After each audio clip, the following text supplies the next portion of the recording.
We have studied previously linear relationships, as an example, y equals to x plus 1. Quadratic relationship, such as y equals 2x squared minus 3x plus 5. And we will look today into cubic relationships. As you see, cubic relationships contain an x to the power of 3. As an example of a cubic, we can have y equals 2x cubed minus 5x squared plus 2x minus 7.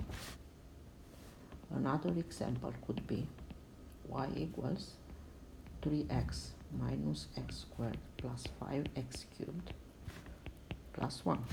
It is still a cubic because contains a term in x cubed, which might not be on the first position, but is still there. Another example could be x cubed plus x minus 1. It does not contain a term in x squared, but it can be thought as 0 times x squared. So in this case, b will be 0.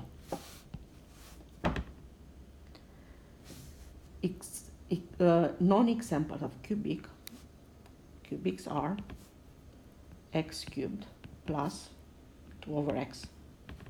Because x has a denominator, there's not a cubic graph. Or y equals 1 over 3x plus 2. It doesn't contain a cubic. Even if it contains a cubic, but it's, for example, square root of x cubed, it is not a cubic graph. In order to move on, we will have to understand that these relations have another notation as well. So instead of y, I can write f of x.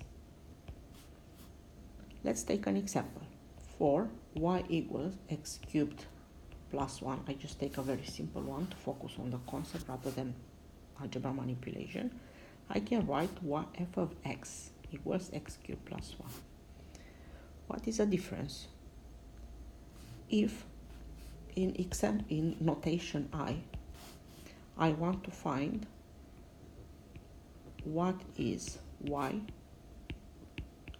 when x equals 2, I write y equals 2 cubed plus 1, 8 plus 1, so 9.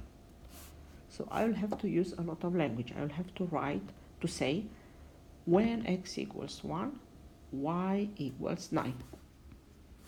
In the notation I can write directly f of 2 equals 2 cubed plus 1. Meaning that this x is replaced by 2. This notation is much simpler once we get used to it. Because if we think of the relation in this way and you want x to be 2, what you do is actually replace this x by 2. So you get immediately that when x is 2, y is going to be 8 cubed. 2 cubed it's 8 plus 1, 9. So we are going to write that f of 2 equals 9. It's a simpler way of saying it rather than saying when x is 2, y equals 9. But it's exactly the same thing. We will learn how to graph cubics, and we'll graph them only starting from the table of values. We will not learn any other method of drawing cubic graphs. Let us start with this example. I'm asked to draw the graph of this cubic relationship or cubic equation. I recognize a cubic because it contains an x cubed. I'm only asked to graph it for x between -2 and 2. I'm not interested what happens with x which are outside this domain of values, outside this interval.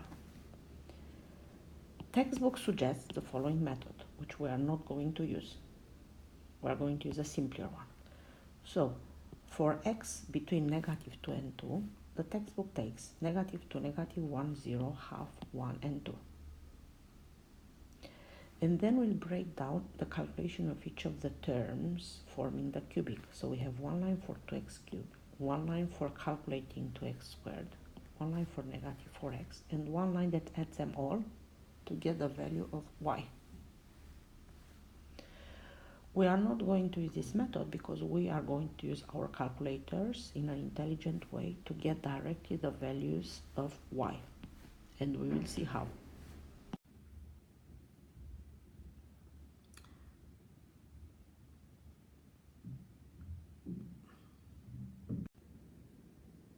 So I'll turn my IGCSE on, and it will probably be, when I turn it on, in this mode. You want to be able to graph or to find the values of a function. So you press mode and turn it into the table mode, which will give you the table of values. And you see the notation f of x. So I'm going to input the value, the function, 2x cubed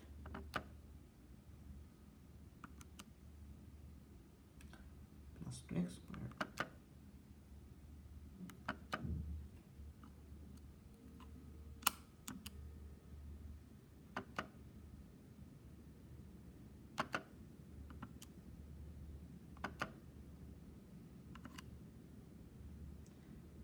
minus 4x